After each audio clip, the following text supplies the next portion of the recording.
All right, I got an update on this guy. If you're following the channel, you know this Jeep has been a problem for about 2 weeks with the vapor lock issue. We put injectors in it today, and it seems like it's fixed. We tested it 4 or 5 times now, and everything seems to be okay. So I'm just doing one more test tonight, and then I'm going to probably drop the oil and rotate the tires and consider this thing done. Um, if you didn't watch the other videos, this thing had a set of super Chinese injectors in it, and the bodies were too fat for the clips to actually collapse enough. They're shaped like a U, and they wouldn't pinch enough to actually lock into the fuel rail. So I couldn't even do the testing I wanted to do to see if we did have a leak on the injectors. So when we found that, I had to sell them injectors, and I told him, I said, there's a good chance that it'll fix the problem. That's why we're testing these in the first place, but you just need to buy them anyway.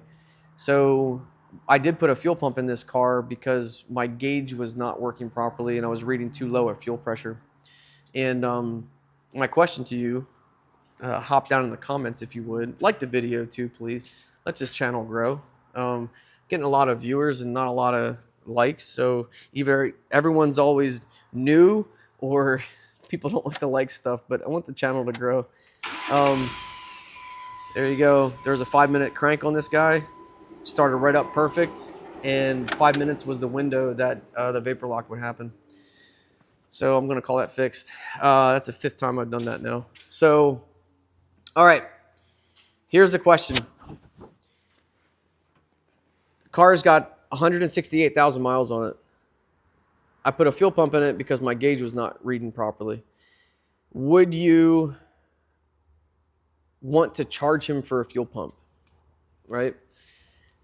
I already told him, like, hey, I put the fuel pump in it and the fuel pressure never changed, and I had to switch my gauge adapter around, and we were able to get better readings. And I'm like, pretty sure I misdiagnosed this because my tool was bad, and I kind of don't want to charge you for the fuel pump. And that fuel pump job was $1,000 installed. My cost in a fuel pump was 260, 240, I think. Now, I didn't bury the cost of that fuel pump into the job, and like maybe I should have. It's like, but at the same time, it's a tool failure. It's not like we used it as like even a diagnostic approach where, at this many miles with this amount of, age of the car, it's probably not a bad idea to put a fuel pump in it. And that's where my dilemma is. It would be nice to get covered on that, but at the same time, my moral dilemma is I wouldn't have put it in as like a preventative thing. And so what would you do? His injectors were $1,150 installed.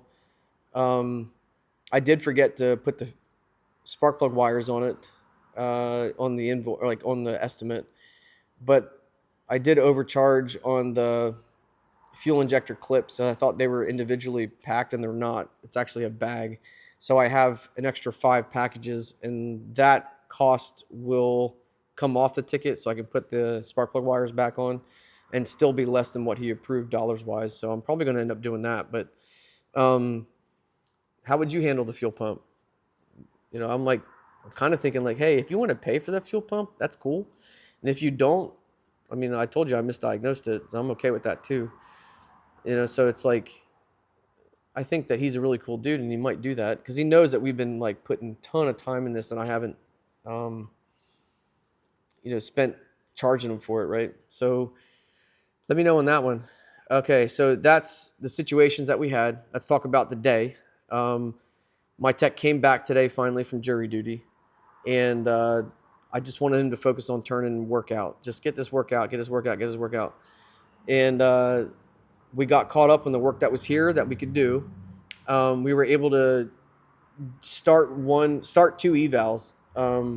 We had to get more time approved. We pretty sure we have a bad starter in this Infinity, and in order to test, the last test we have to do is the voltage drop test on the positive cable, and unfortunately the intake manifold has to come off of that. So we preemptively sold the starter because it's the most likely what's wrong with it.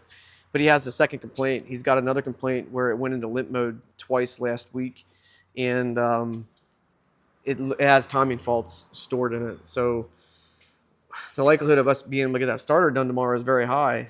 and probably even evaluated for the timing concern. But I don't know about fixing a timing concern the same day, right? So we'll see what's wrong with it, and try to get that car closed out and collected on.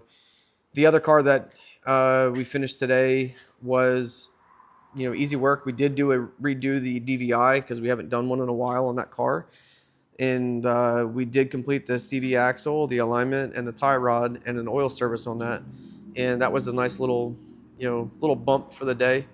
So that was completed, and before he pulled that Kia in, he grabbed the wrong key for a Kia. We have 3 Kias here right now, and he went to go pull this other car in, and it's like a Kia Sportage versus a Kia Optima, I guess, or something.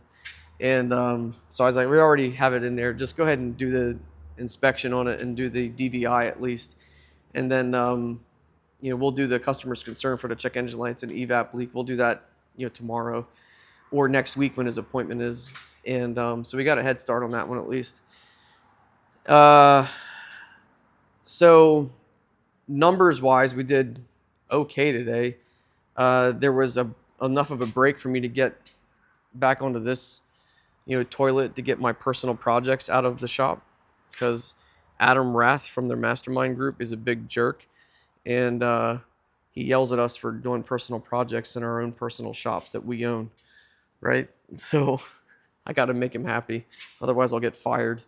So plus you already know that I told you that it's not professional to have your own stuff in here, so I gotta fix myself.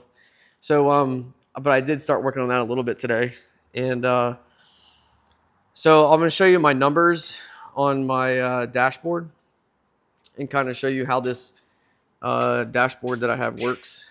This is asleep. Let's bump this thing open. All right, let's go to my numbers.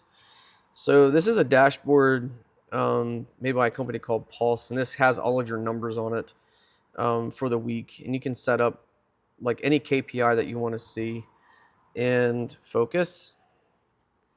And you can see that on mine, I set these numbers to where I want. For me, my break-even point is halfway, so we're not even like at halfway mark yet.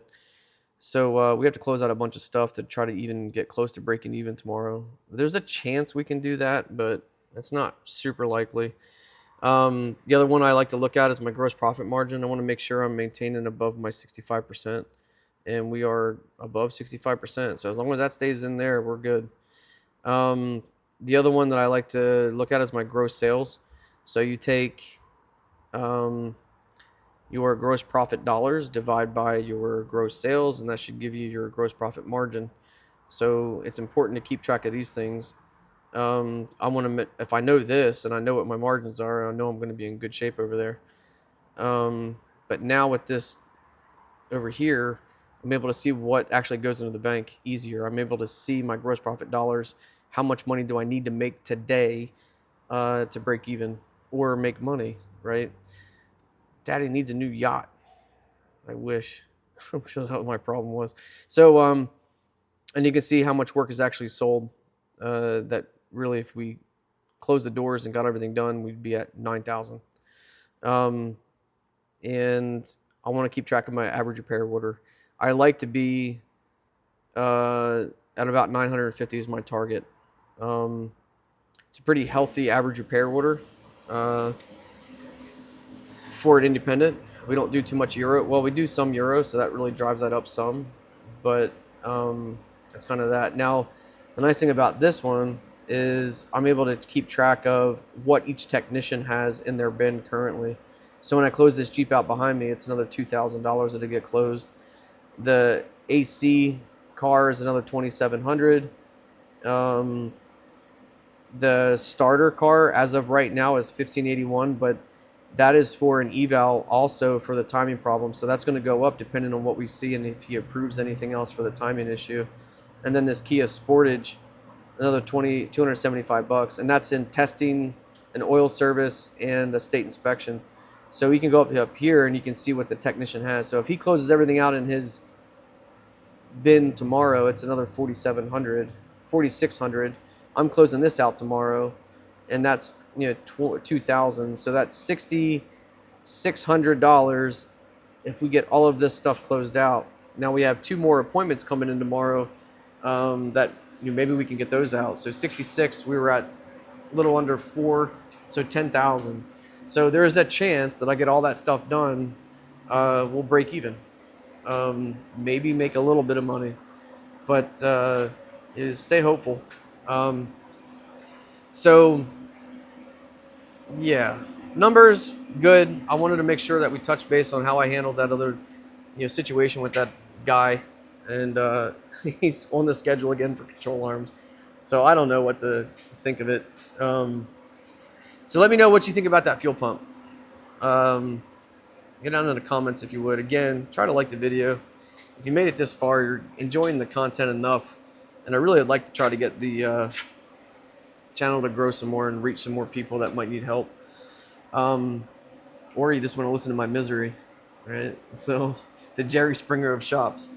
Okay, we'll touch base tomorrow and let you know how we ended up on the week. I like the fact that my dashboard is getting less ROs on it. That's what I really was looking for. Too much stuff here. All right, later.